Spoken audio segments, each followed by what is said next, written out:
After 2 games and countless expansions, you might think that there's not much left to The Sims. But with The Sims 3, EA proves that the venerable series still has some tricks up its sleeve. There's a whole lot of content from the earlier games that's missing in action, but chances are you won't miss it.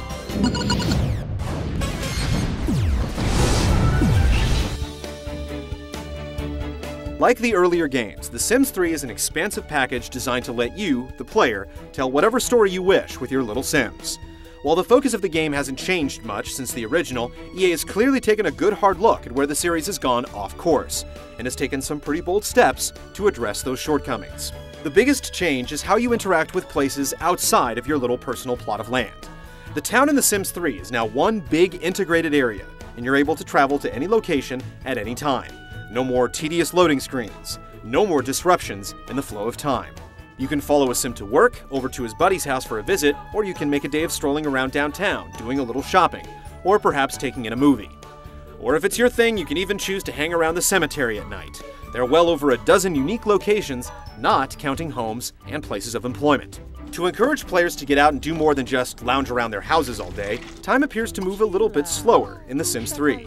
This gives you a chance to explore more places without fear of wasting the entire day. The Sims themselves have gotten quite the makeover as well.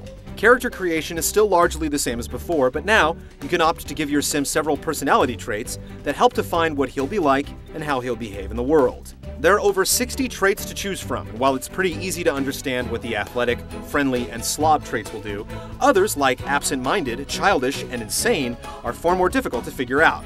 But by mixing and matching different traits, you can create unique personalities for your Sims that actually have profound effects on how their lives play out.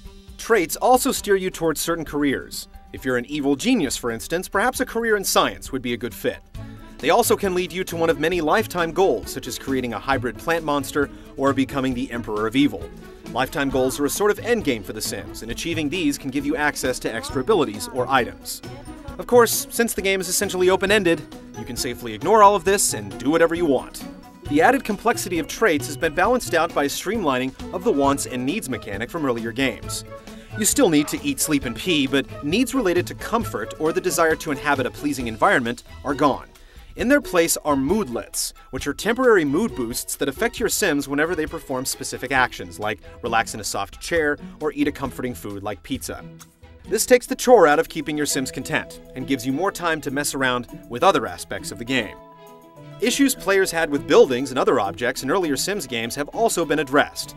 Arranging furniture and items is a lot easier now that you have the ability to freely rotate objects. There's also a meaty customization feature that lets you change the color and material properties of every single item in the game. A hot pink stainless steel couch? Go for it. The ability to share your Sims stories with the game's community has been augmented with a full-on movie creation tool.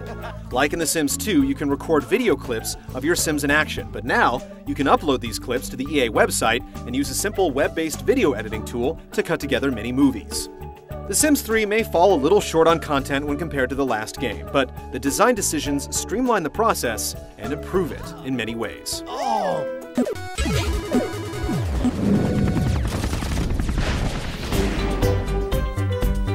By relieving the tedium associated with taking care of all your Sims' needs, the game is free to focus on giving players plenty of opportunities to come up with their own in-game goals. If you're coming from The Sims 2, you might initially be disappointed by the lack of things to do. After all, The Sims 2 had college life, changing seasons, businesses, and more. And while The Sims 3 has cherry-picked key features from each of these expansions, you won't be able to experience every last thing you could do in The Sims 2. But in this case, the tighter focus is a good thing. Instead of the mishmashed sprawl of The Sims 2, with the near-infinite combinations of extra content, you have a game that's built from the ground up to support expansions, without breaking its smooth flow. And The Sims 3 does indeed feel leisurely. We can't stress enough how much of a game-changer having one unified town is. It puts the emphasis on your Sims, rather than tying your experience to any one location or building. Before, it used to feel like a chore to visit a downtown area. Now, it's a snap. The other big game-changer is the trait system. These take the place of the personality points you used to have to assign. The problem is, it was never very apparent what the points did. That's definitely not the case with traits. Interactions with people and objects are directly tied to your Sims' traits. Pick Computer Whiz, and the number of things you can do with electronics explodes. Pick Evil, and nearly everything you do, from conversing with your neighbors to napping on the couch, takes on a tinge of malevolence. If you choose to be clumsy, don't be surprised if you trip up at the most inopportune moment. Why would you want to pick negative traits for your Sims? Because it adds a layer of depth to your character. It helps define who they are in the world, and it helps you tell the story you want to tell. Hardcore players hell-bent on winning the game are missing the point. The Sims is really just a great big game about storytelling. It's a sandbox of what-ifs, and The Sims 3 puts more power in the hands of the player than ever before, without making its mechanics feel like a burden.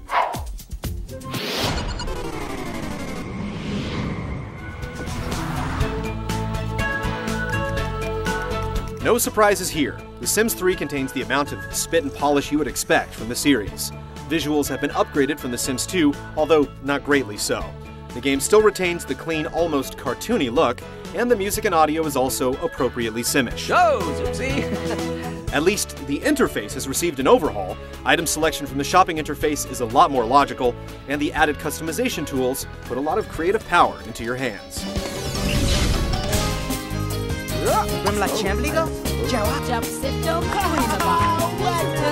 After suffering from an oversaturation of Sims for the last 10 or so years, it's hard to believe The Sims 3 is as good as it is. It's unapologetically a Sims game, but it also manages to feel truly fresh. If you've never ever liked The Sims, you still probably won't get what all the fuss is about, but if you were burned out on all the Sims 2 expansion content, we urge you to give The Sims 3 a look. The changes may appear subtle, but they do make it play in fundamentally different and undoubtedly better ways.